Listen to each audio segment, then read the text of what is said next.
Hey, I'm Scott Simpson. Welcome to Neurodivergent Connections, and it's holiday season. That doesn't just mean snow, it means travel. It means having to face family that you've been managing to avoid all the rest of the year, which can be stressful for anybody. But if you have a neurodivergent partner or you yourself are autistic, ADHD, or some delightful combination of both, there may be unseen difficulties awaiting you. I'm going to discuss this today with two of my favorite people, introducing MSW and PhD, Mona Kay. And I love to promote the Neurodiverse Love podcast. So that's how I found you. Yes, I know, and which is so exciting. Yeah, I'm thrilled to be here and have this discussion. It's going to be awesome. Mona's ADHD and was in a marriage with a neurodivergent partner for nearly 2 decades. 30? No, three 3 decades. 30 years we were married. Yeah. Oh, my goodness. And didn't realize until pretty much near the end that he had a different way of living in the world. And it's been so interesting since. Also with a ton of lived experience and practical and clinical experience is Greg Fuqua. Hi, Greg. Mental health counselor, autistic, also been in a neurodiverse relationship with an ADHDer for 30 some odd years. Family, holidays. Yeah. Big triggers, can be difficult to navigate. Good topic for today as we come into the holiday season. You know, there's so many Hollywood films and TV premises over the years of the difficulties of assembling a whole bunch of people to get together in one place where they haven't been in a while to reenact the psychodrama of their family traditions and reactivate old relationships and wounds and things. It could be hard for anybody, but for us, it's all that plus that some people may not consider. So if you have ever loved the idea of Christmas or holidays or Thanksgiving and travel for family, but in practice, it has always driven you to need a week of sleeping and counseling to recover from, this is the episode for you. You have quite a bit of experience in your own family life trying to navigate getting around the country. Absolutely. So for many years, we lived on a different coast than our families. So I think my daughter was like 3 months old the first time we took her on a plane. So we would travel back to the other coast pretty much for either Thanksgiving or Christmas. And it was extremely stressful for all of us. So there were numerous times that we were pretty late to the airport. We only missed a plane once, thank goodness. But getting to the airport, Mona was a tense, crazy person because we were always running late and we had our daughter and it was really, really stressful. I get stressed on a plane. My ex was able to calm me, which was wonderful. I never took any medication and I didn't drink on the plane. So, I didn't have to use that. But he was very calm on the plane. I was stressed. And then oftentimes, there were things that we didn't, expect. We didn't know how to deal with. And I noticed that a lot of times my ex would just leave and he would oftentimes go to the bathroom. Oh, that was that's our safe place. He could hide, right? And it became a joke. Like, where is, your husband? I'm like, he's probably in the bathroom. And sometimes it would be for more than an hour. And I think it was just for him to get away from the craziness of whatever was going on. We didn't bring both families together. Oh my gosh, I think that would have been really, really crazy, my family and his family. It was enough just to be at our houses. But I give him credit for being able to get away from all the emotion and the energy that was bombarding him during the holidays. And was anybody giving him a hard time about leaving? No, it became a joke. It became a joke.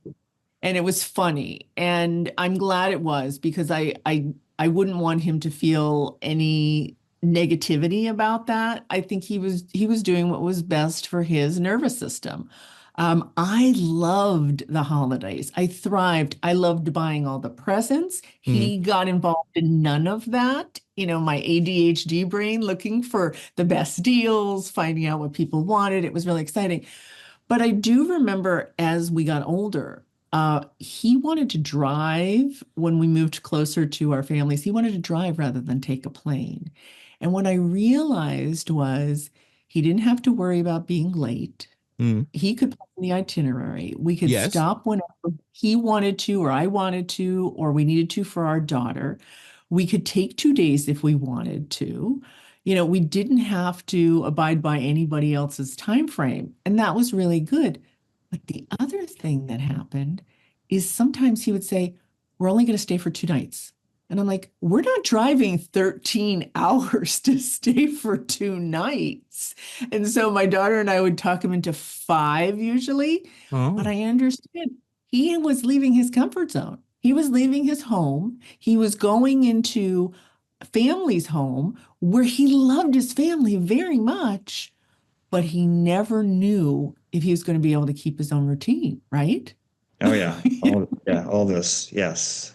I mean, I hear Very. a lot of trying to maintain some autonomy there, especially the thing I could Oh, really yeah. identify with the, can't we drive?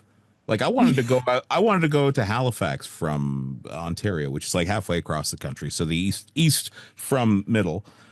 And I was like, I want to drive because then I know that if after half an hour I get sick of it, I can pull over. I can't do that on an airplane. There's no way to say I need to press Right. pause. Right. No. Or while you're at your family's holiday event, if you need to get away, oh, does anybody need anything at the store? I'm going to go get some liquor. I'm going to go get some. I can get away and I have my What own a great car, right? idea.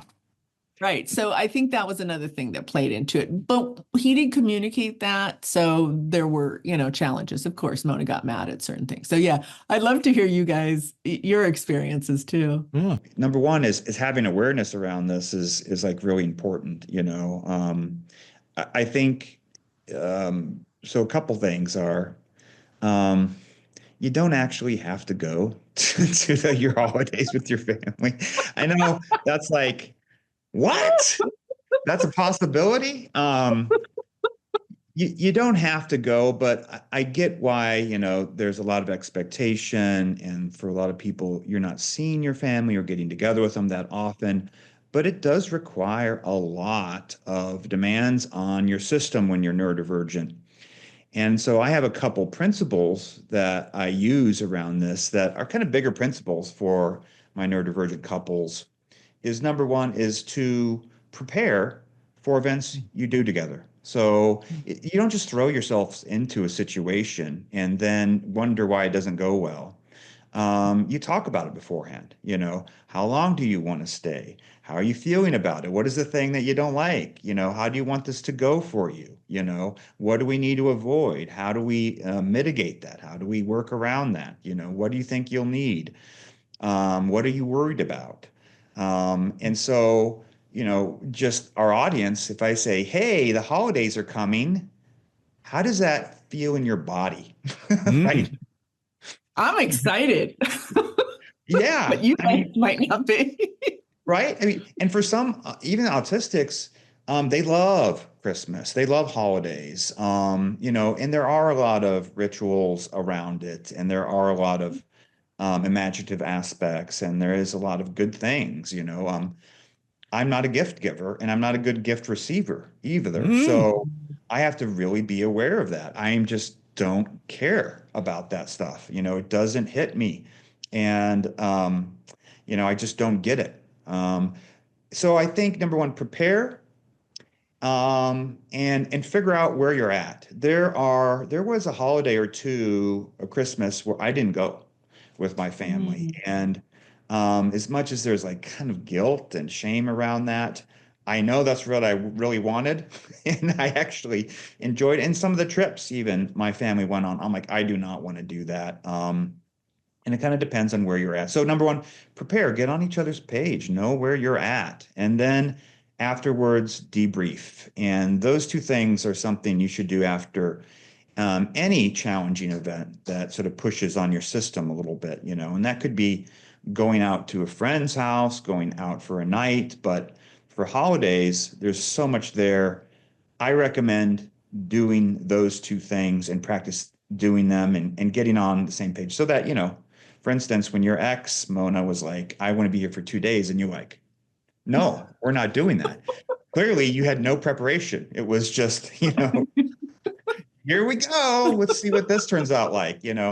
So, do some work around that. And again, I think Scott hit on this really quickly. Obviously, you do too, Mona, which is that the expectations, the demands, those create a lot of pushback and pressure on people's systems. There's just an amplification of pressure and stress with the holidays.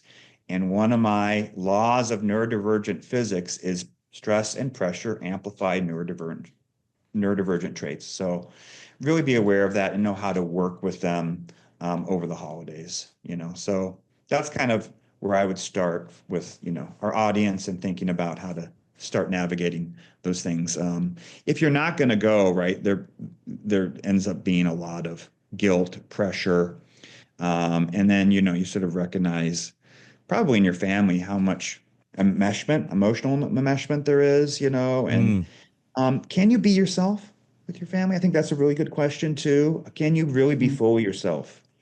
And what's nice hearing about your story, Mona, is that, your ex could kind of be himself.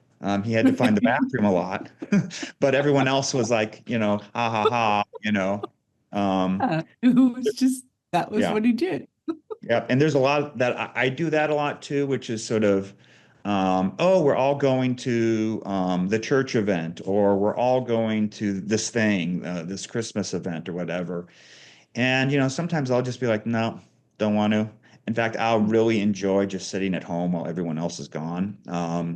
And that'll help me sort of recoup. So I think there's a lot there. There's a lot here and a lot here to talk about and to think about. Yeah. I think what about you, Scott? Well, I when I started to think about this, it was kind of like the way I look back in an earlier episode about why I didn't actually enjoy going to the fall fair. Because in my head, it was exciting. In practice, it tore me apart. And Christmas is kind of the same thing. Like, I love the idea of it. And I like, you get to make lists. It's nice. That's fun. List making is fun. An opportunity to just literally have a transaction. If I bought you something, there's maybe some love coming to me. That just feels really dangerously good. But there's little things that sneak up on me and surprise me. And when I look at the sensory things, I can see now, like, okay, winter driving, not good. Yeah. Although I am actually overconfident in my winter driving. I have been willing to take my infant in a blizzard to go to a family event, and my wife was like crying, pleading, "No, you're crazy, don't." Wow. Well, I stopped when her mom called and said, "She's crying, stop." I was like, "Oh, that's two of you." So or three now. Yeah. So gift giving, gift receiving can be hard. You mentioned too, you're not a great gift receiver. And I consumed some sort of autistic culture media recently that was talking about a little girl who was talking to her mom about Christmas and how they were going to, we're going to grandma's house, blah, blah, blah. And she's like, I love Christmas, but I don't like having to make the happy face. And like, what do you mean happy face? That aren't you happy? It's like, yes, but you have to look happy. You have to perform. And Christmas things feel like leaving aside things like funerals, which are different than Christmas, I hope. You think so? It depends, but we could do a whole episode about the similarities between Christmas and funerals. I tell you, we could go to an hour-long deep dive, maybe in season 2. Where was I going with that? The gift giving, the little girl didn't. The little girl. Oh, the face. Christmas can be the most performative thing of the year because we have to go. You gotta wear your Christmas sweater. Are you wearing that? Well, no, I don't want to wear a sweater. Sweaters feel gross on me, and this is the one time of the year that I have a hard time saying no because they're scratchy and there's lights inside. Why put lights in a sweater? That's a terrible idea. So you got to dress up and it's hot and the smells are coming at you and it's people are talking and they have I can't believe my aunt laughs like that. Just and everybody's playing their roles. Like one parent might be acting in a way that enrages everybody and then they all go be quiet, and there's all the family dynamic stuff that everybody has to deal with. But when you roll in the fact that we sometimes don't realize how much of a pressure cooker we're in until it boils over, Yeah. that like I can just imagine going to any Christmas event, and if somebody said, in about an hour and a half, you'll be in a corner crying, I'd go, I can imagine 100 reasons why that is. So, Yeah. Greg, Or in when the bathroom. or the bathroom, I'm so glad to be, okay, I don't want this to come off sounding wrong, but I'm so glad to be a smoker sometimes because I have a reason that I can get up, leave, walk to the sidewalk, check my phone, get some cool air, compose myself, go back to the bathroom, wash the stink off, and then return to sitting quietly, with my eyes shifting all over the place, trying to go. And there's pets. Yeah. And, oh my! I love it. Like I love it. I need connection. I need family. This is the pain I feel in the struggle of this. These are things I need. I need to be closer to these people. I need to support them and them support me. But everything is telling me just don't go. But when Greg says that, it's like a revolutionary act to say, you cannot go. That's always a choice.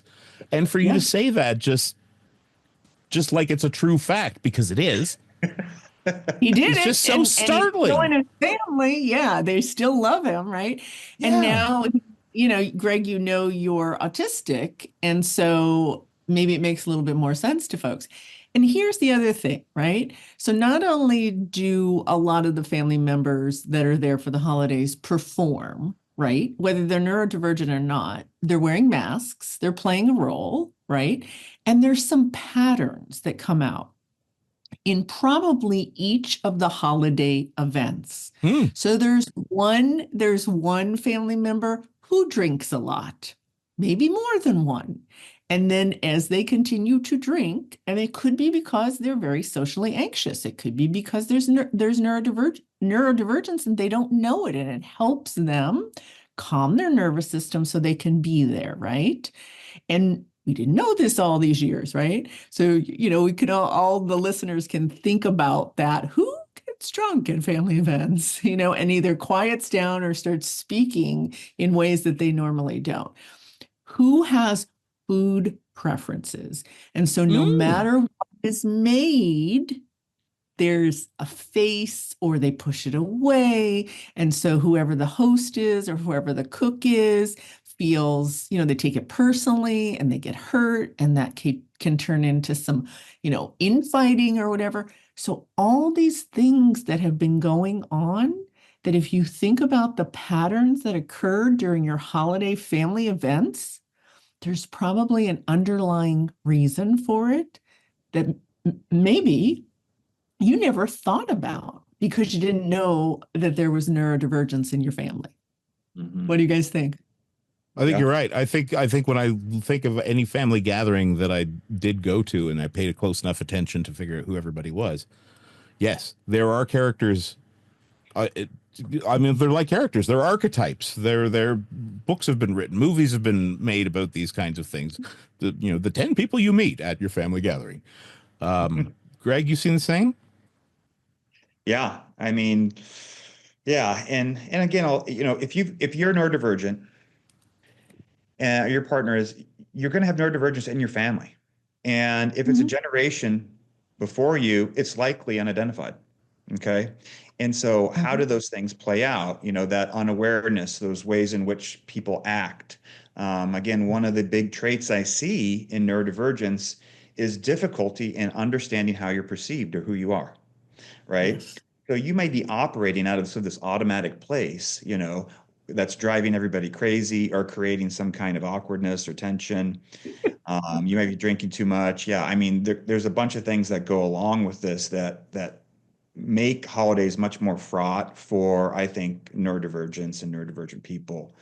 All of this is like, yeah, really important stuff. Yeah. Yeah, so the masking part is a really good topic to touch on too. I've got some unique ways of thinking about masking, and I think I see masking as a part, meaning a part that shows up that tries to bridge. It's sort of like a preventive, protective part. Who do I need to be in this situation in order to make this go smoothly, right? And the Mm-hmm. truth is that some neurodivergents have wonderfully skilled and gifted masking parts. Yep. And the question I ask them is the masking part taking over, or are you partnered with it in a willing way, right? Because to Mm-hmm. me, if you are going to the holidays and said, I'm going to the holidays, willingly create some willingness around partnering with your parts that do have to show up, that do have to smile, that do have to Right. create some flexibility with the situation. And that will actually help your capacity a lot more rather than the threat response acting and forcing this part to have to take over for you, right? And Um, that's, I think, where the drinking can come in, right? yes, The Yeah. yeah, Yeah, to manage that fear, that protective part or that part that doesn't really want to be there. Yeah. I yep. think so. Yeah, so to me, willingness is a big deal. And Mhm. willingness also helps buffer all the burdens that a part may feel like they need to do for you. So be aware of that and either be a willing partner with your parts that need to, create some social graces and that can do that. Well, great. But of course, that may also require that you need breaks, that you need to think about how Mhm. long you're there, what's right for you, and keeping your finger on the pulse of your own energy through that. So I'm not a big believer in no, you don't mask at all. I just don't think that goes well. I think there's better ways to mask, and I think willingness and partnership with your parts helps the situation. So that's another sort of tidbit or little, advice I'd give Yeah. neurodivergents too around navigating what they may want to do, but may have a hard time doing or navigating really. Yeah, when you said that, it made me think about all my ADHD-ness at holidays. Okay. And how I would get so excited about the kids opening their presents and so excited about whatever was being cooked and so excited about the beautiful Christmas tree. And I'd sometimes be the only one that was super excited externally, right? Externally. And I Right. know my family, because I'm surrounded by all types of neurodivergence, would like kind of look at me like, when is Mona going to calm down? She's overwhelming us. But I didn't know. I thought, why are you guys just sitting there kind of on your hands and not getting as excited as I am, right? Well, it So sounded like you wanted it to be contagious, but I they were more did. like seeing it as like, there is no way we can get as excited as her. It's off-putting. It's like you're setting such a benchmark that we'll never get as excited as you, and we're afraid to try now. Yes, I think Can't that's what match it. happened. Yeah. Yes, for sure, Scott. Yeah. Yeah. Yeah. Yeah. Hard to Yeah. match. So, and then think about seating, at a holiday event, right? So some people normally do not like to sit at a table to have a meal. They Mm. don't do it in their homes. They sit in front of the TV to eat, or they eat separately. They don't eat with anybody else, right? They have a certain way that they like their food to look on the plate. They have Mm. certain utensils they prefer. I mean, there are so many things that if you do not discuss them with your partner ahead of time, can cause tremendous stress, which could lead to a meltdown or a shutdown. Yeah. And we'd have some of those with my father, who we didn't know was autistic. It usually was a shutdown. He'd just excuse himself. He'd say, "Can I please be excused from the table?" You are bringing back every Christmas that I went to my grandmother's. In my head, I'm like, oh, these aren't the usual plates. Oh, this is silverware that actually has a taste because it's made of this metal. And of course, everybody's going to look at the kid and go, "You're nuts. The forks don't taste like anything." These ones do. I tell you, silver forks have a flavor. And the fact that all the dishes have to go in a particular circle, if you're from a large family, I guess. There are rules. There are so many rules. There are so many rules. You are on display. Some people don't like being seen to eat. They don't like having their, and maybe they hold a fork the way it works for them. It's like you're holding the pen wrong, but by family, by people who love you and are stressed, and there's a kitchen full of steam and everybody yelling at the last minute making the gravy. It's just a recipe for disaster. It is, unless you understand what you need, right? Yes. So but what if you now, come from a family where you were never allowed to have needs and say what you needed, and doing anything different than everybody else was punishable? Yep. right. But remember, you're not that child anymore. And I think that's what the listeners have to really think about. You're not that child. You do have autonomy. You do have agency. And you can say, I love you all. I can come for the first hour of Christmas. I'll give everybody their presents. And then I'm going to leave for a few hours. And maybe I can come back. I'm not sure. But I want you all to know that I love you. Okay. I mean, you can say that as an adult. I think we lost Scott again. No, I'm here. I'm just staring at I look like a freeze frame because I'm like, because Scott, and it sounds like a movie, Mona. It sounds like something somebody would say in a textbook. And I know that there are people who say it in real life and it works. Greg did it. So here's the thing. If holidays are stressing you out, which I hear it from a lot of couples, it is sometimes the most stressful time of the year. If it's stressing you out, understanding what you need to go in as a team, okay, I think is critical, because your family's going to say what they're going to say. They're going to have their reactions. They're going to have their responses.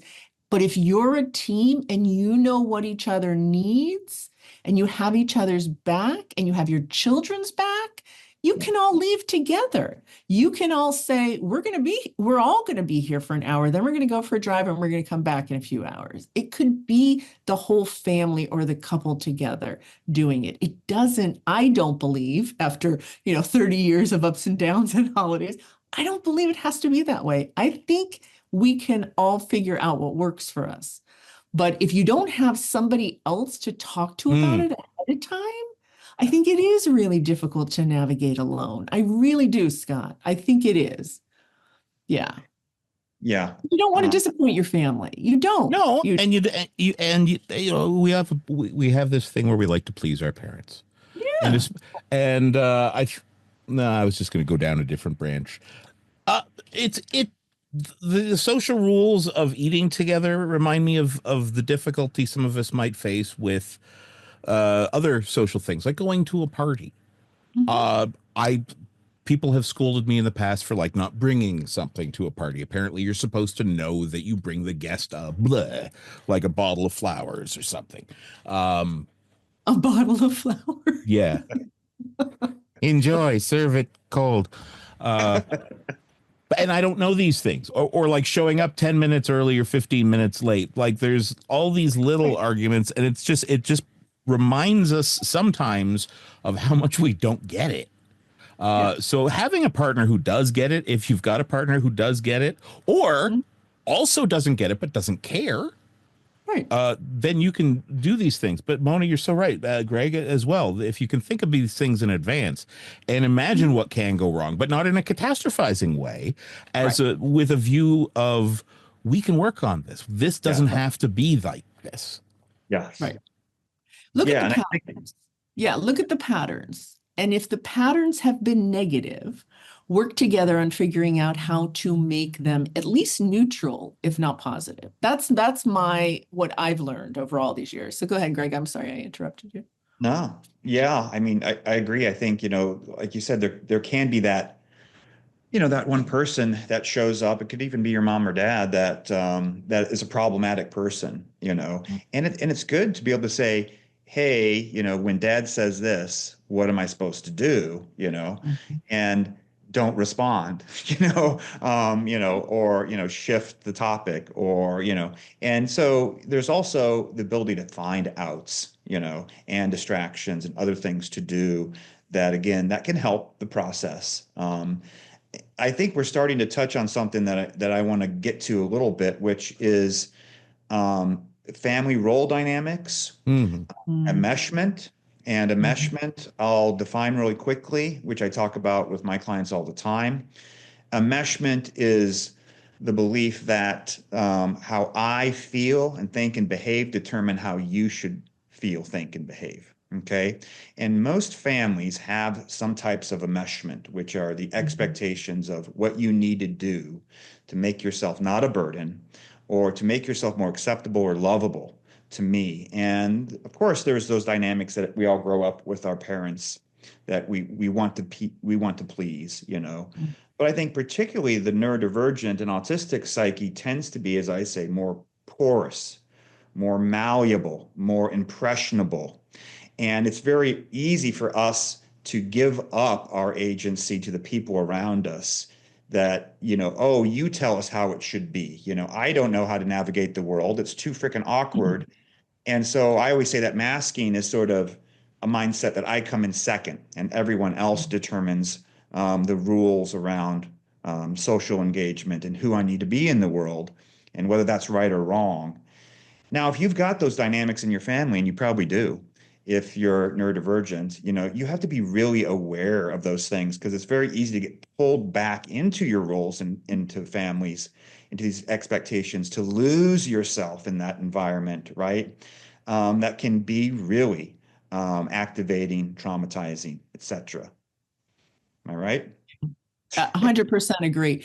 And that's the thing that sometimes when we'd have family gatherings, I'd have to remind myself, especially when we were with my family, that I was no longer 10-year-old Mona.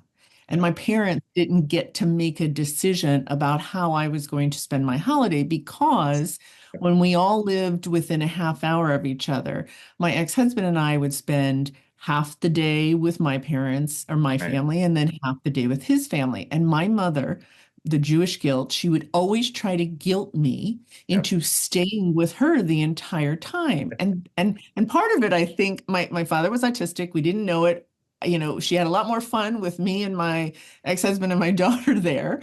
But that was not okay. And it was, Scott, this goes to your point. It was very hard for me to be the 40 or 50-year-old Mona to my mother who could guilt me when I was a child.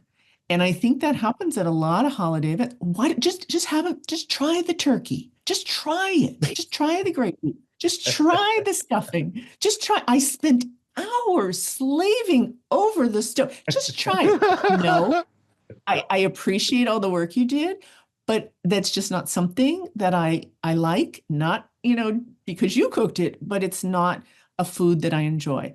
My daughter hates turkey. My daughter doesn't like mashed potatoes. She hates gravy. Right. She doesn't like it. She doesn't like soup. She doesn't like all these things. And, I absolutely gave her permission, even though I didn't need to give her permission, to say, no, I don't like that, but I'll have this. Okay.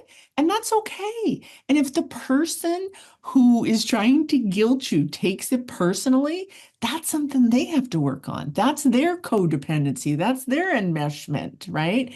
And you can have what you need and want and communicate it in a way that's respectful and kind and compassionate.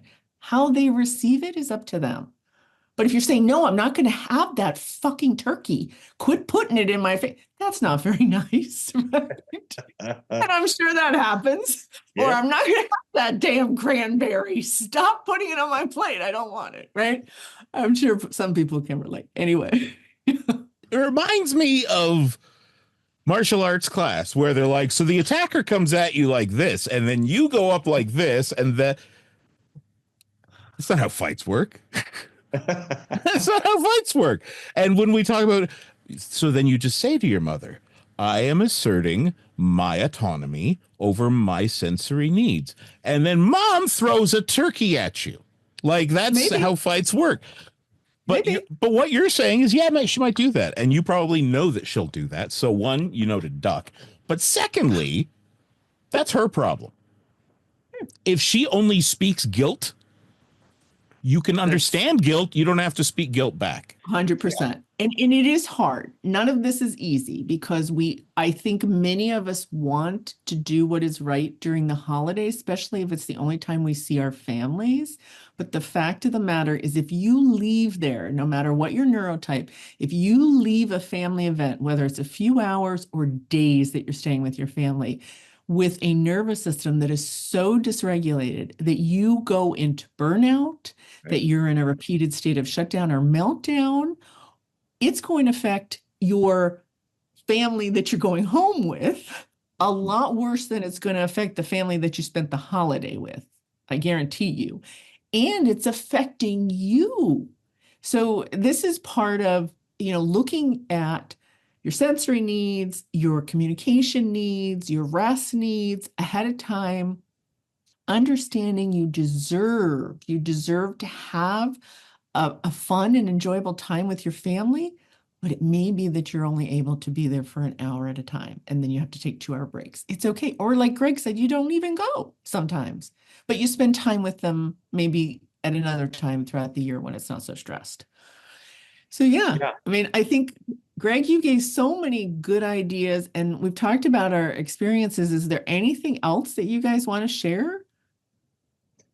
I would say that I think a good thing to do is let's throw out the expectations a little bit and rework what we value around the holidays and what we want it to look like.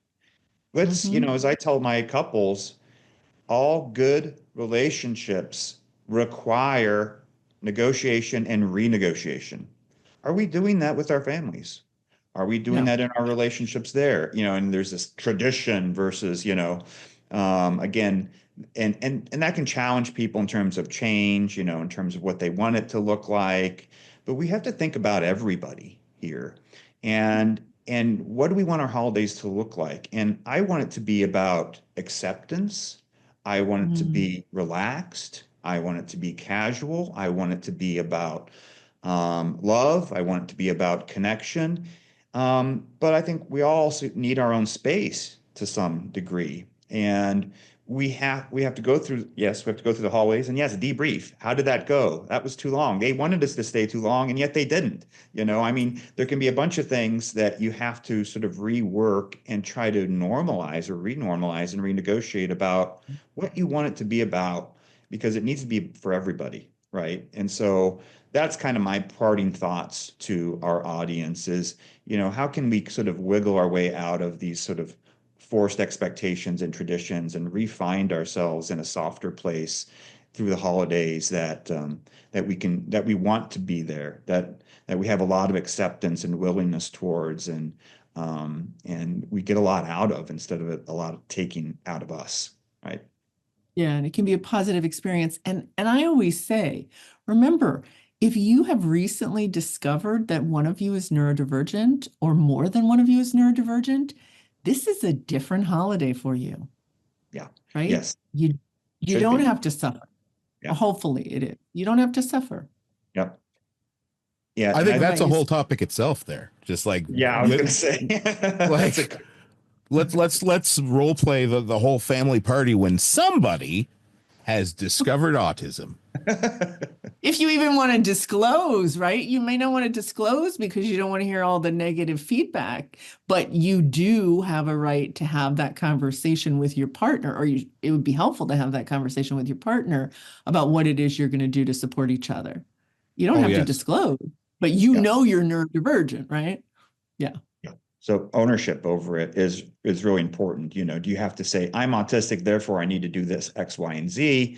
No, you don't have to. You say, this is just what I need. And guess what? You deserve that, whoever you Right. are, however you Yeah. see yourself. I think one of the things to piggyback off of that would be that ADHD tends to be more accepted as a condition. ADHDers and autistics, it's just ridiculous to see the magnetism between these two neurotypes. Um, and a lot of times I see partners that are ADHD, and then I'll be like, okay, and I start looking for autism in the other partner, and you'd be so shocked like how common it is. I just had a dinner party with two couples that I know superficially well. Very quickly I knew that both of the women were ADHD, and they started talking about these gender roles and very ADHD sort of experiences. And I'm like, I'm not saying anything here. 2 hours later, one of the guys says, Greg, you're not talking. What do you want to talk about? And I'm like, ugh. And I'm like, when you were talking about XYZ, and they're like, oh, what do you do in your job? And I'm like, I'm a neurodivergent expert and blah, blah, blah, blah, blah. And they're like, oh, interesting. And I'm like, when you were talking about this earlier, and so I reframed it for their eyes just went boing, and then they looked to their male partners, and the male partners were Uh-huh. like, you know, and both had looked into them being possibly autistic too. Um, And again, a big part of being autistic, which is difficult, is not being able to see yourself in a lot of ways. And relationships help us know ourselves better. And so many of my couples are bringing in their partner. They're like, I think they're autistic. And their partner's like, I don't know, I'm just me. And so if you are ADHD and know you're ADHD, look at that, what I call sort of this opposite dynamic of a more internalized energy, more internalized energy in your partner, where, right, Mona, you're much more externalized. You've got that contagion of energy. You're getting excited about the things around you and everybody to join you in that. And I love that. And I love ADHDers because they bring me out of myself. Um, but the opposite dynamic is someone who, self-regulates, is much more internalized and working hard internally. And I just want to share that so people have more clues about this. So much of this is unseen, and so much of this is mhm. pathologized, and so much of this is missed because it's too close to us, or we've got our own blind spots, right? And I think identifying, having that lens, really helps you get on your side in the ways you need to take care of yourself through the holidays. Yes. Amen. I second that. Closing piece of advice: careful with the drinking, everybody. I mean, Yeah. you're. I can't say don't do what you need to do to get through things, but if you have coping mechanisms that take a toll on you, take it easy and have somebody check in on you, whether it's you're smoking, you're drinking, whatever it is you're doing. Get through things, but don't, be careful with yourself.